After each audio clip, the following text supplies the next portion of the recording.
আরেকটু শিখতে হবে, আরেকটু জানতে হবে, আরেকটু বুঝতে হবে। কোথায় ভুল হচ্ছে এটাকে আইডেন্টিফাই করতে হবে, করে কী নিয়ে ভুল হচ্ছে সেটাকেও খুঁজতে হবে। তবেই তো বোঝা যাবে যে কোন জিনিসটাকে ঠিক করলে আমি ঠিক পথে চলতে পারবো। যদিও একেবারে পারফেক্ট করে যদি নেগেটিভ খুব বেশি আমাদের উপর চড়াও হয়ে বসে, নেগেটিভ অ্যাক্টিভিটিস, নেগেটিভ প্র্যাকটিস, তাহলে কি আমরা সেই ইমপারফেকশানে ডুবতে ডুবতে একটা সময় পারফেকশানের কিছুই থাকে না। নমস্কার বন্ধুরা, আজ আমি আবার একটি নতুন ভিডিও নিয়ে চলে এসেছি। আমি সোমনাথ আছি আপনাদের সঙ্গে।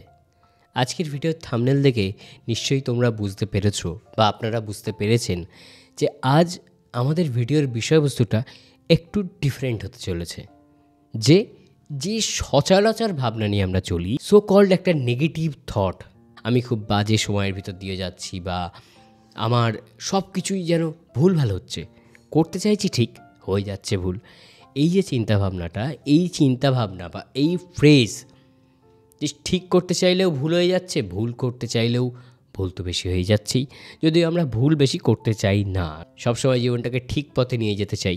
কেউ কেউ আমাদের বলে তুই ভুল পথে চা, সবাই বলবে ঠিক পথে চল, ঠিক কর্ম কর। অথচ এই ঠিক কর্মগুলো করতে গিয়েই আমরা সব থেকে বেশি ভুল কর্ম করে ফেলি, যার কারণে জীবনে হয়তো 60 বছর 65 বছর বাঁচলেও আমাদের আইডিয়াল জীবন বাঁচার যে জীবন বাঁচা, তা হয়তো যদি সব মেমোরিজগুলোও জোড়া দাও তাহলে হয়তো খুব বেশি হলে 10 বছর হবে, তাও নয়।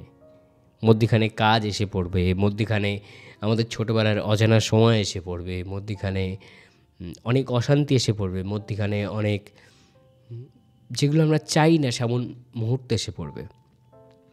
তো আমাদের আইডিয়াল বাঁচার মুহূর্ত হচ্ছে 10 বছর, যদি আমরা 60-65 বছর বাঁচি তবে। তাছাড়াও রোগ ব্যাধি এটা ওটা তো অনেক কিছু আছেই। তো নেগেটিভ বিষয়, ধরো যদি আজকে সূর্য না ডোবে, তাহলে কি আমরা রিয়েলাইজ করতে পারবো যে কোনটা রাত, রাতের সৌন্দর্য কী, রাত্রিবেলা কেমন লাগে, রাত্রিবেলা কাছের মানুষটাকেও দেখা যায় না আলো ছাড়া, বা আলোর কতটা গুরুত্ব বুঝতে পারবো না। আমরা যে কালো জামা পরি, এই কালো জামাটার কতটা ইম্পর্টেন্স বুঝতে পারবো না, কারণ কালোটাই তো দেখিনি। আবার যদি সূর্য না ওঠে তাহলে এটাও বুঝতে পারবো না যে অন্ধকারের সঙ্গে সঙ্গে জীবনে আলোটাও দরকার। তা নাহলে আমরা চোখ বা আমাদের চোখ ধীরে ধীরে অন্ধ হয়ে যাবে। সবসময় ইলেকট্রিকের আলোতে আমরা বাঁচতে পারবো না, সবসময় আর্টিফিশিয়াল আলোতে আমরা কিন্তু জামা কাপড় শুকাতে পারবো না। আজকাল ওয়াশিং মেশিন বেরিয়েছে, এটা ওটা অনেক কিছু বেরিয়েছে, কিন্তু তা সত্ত্বেও সূর্যালোক দরকার। ভাইরাসগুলোকে মারার জন্য সূর্যালোক দরকার। আবার সূর্যালোকের অতিরিক্ত তাপে ইউভি রের ফলে আমাদের অনেক রকম চর্মরোগ হচ্ছে। সেটার জন্য আমাদের চামড়াটাকে অন্ধকার করে রাখতে প্রয়োজন হচ্ছে বিভিন্ন জামা কাপড় দিয়ে। তো সমস্ত নেগেটিভ বিষয়েরও একটা পজিটিভ দিক আছে। নেগেটিভটা আসে কেন? যাতে আমরা জীবনভর অনেক বেশি পজিটিভিটি পাই। তো যেমন আমরা যদি রোগে না ভুগি, তাহলে আমরা যেই সুস্থ আছি, বা আমাদের সুস্থ থাকার জন্য এক্সারসাইজ করতে হবে, সুস্থ থাকার জন্য শরীরটাকে চালু রাখতে হবে, এটা বুঝতে পারবো না। কোনো মানুষ যদি আমাদেরকে ছেড়ে না যায় তাহলে আমরা বুঝতে পারবো না সেই মানুষটার আমাদের জীবনে গুরুত্ব, বা কোনো মানুষ আমাদের জীবনে থাকলে আমাদের কি কি লাভ হয়, আমরা সেই মানুষটার যে প্রেজেন্স সেটাকে কত ভালোভাবে কাজে লাগাতে পারি, কত ভালো ভালো মেমোরিজ তার সঙ্গে তৈরি করতে পারি। কোনো স্বপ্ন যদি ভেঙে না যায় তাহলে আমরা বুঝতে পারবো না স্বপ্ন দেখার জ্বালা কতটা, স্বপ্ন পূরণের সুখ কতটা, বা স্বপ্ন পূরণ করতে ঠিক কতটা পরিশ্রম করতে হবে। ঠিক যেমন গ্রহণ লাগলে, এটা কুসংস্কার ছিল, তবুও গ্রহণ না লাগলে আমরা কি ঘরবাড়ি সেইভাবে ধুয়ে মুছে পরিষ্কার করি না। বাড়ি অন্ধকার না হয়ে গেলে আমরা কি রং করি, আমরা কি আলো লাগাই না। বিজয় না এলে আমরা কি নতুন করে কাজে ফিরি। উৎসবের মুহূর্ত কি আমাদের কাটে না।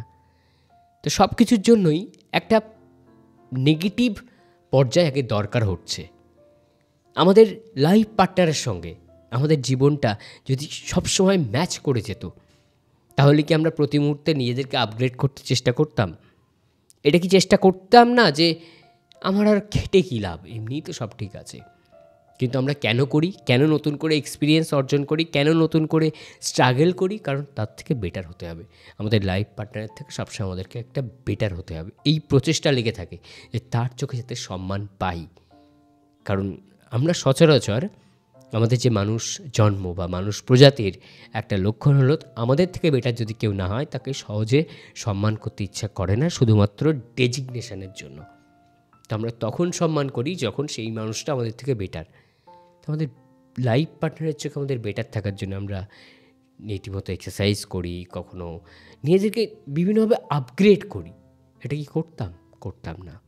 অর্থাৎ আমরা যখন যে বলি যে আমরা এই নেগেটিভ জোনে চলে যাচ্ছি, আমরা নেগেটিভ ফ্রেজের মধ্যে দিয়ে যাচ্ছি, এই নেগেটিভ ফ্রেজে প্রতি মুহূর্তে আপগ্রেডেশনের মাধ্যমে আমরা একটা পজিটিভ ফ্রেজের জন্য কায় মনোবাক্যে প্রার্থনা করি এবং এইটা চাই যে কত তাড়াতাড়ি পজিটিভ ফ্রেজটা আমার জীবনে আসবে, যদিও এটা জানি যে পজিটিভ ফ্রেজ এসেই আবার চলে যাবে।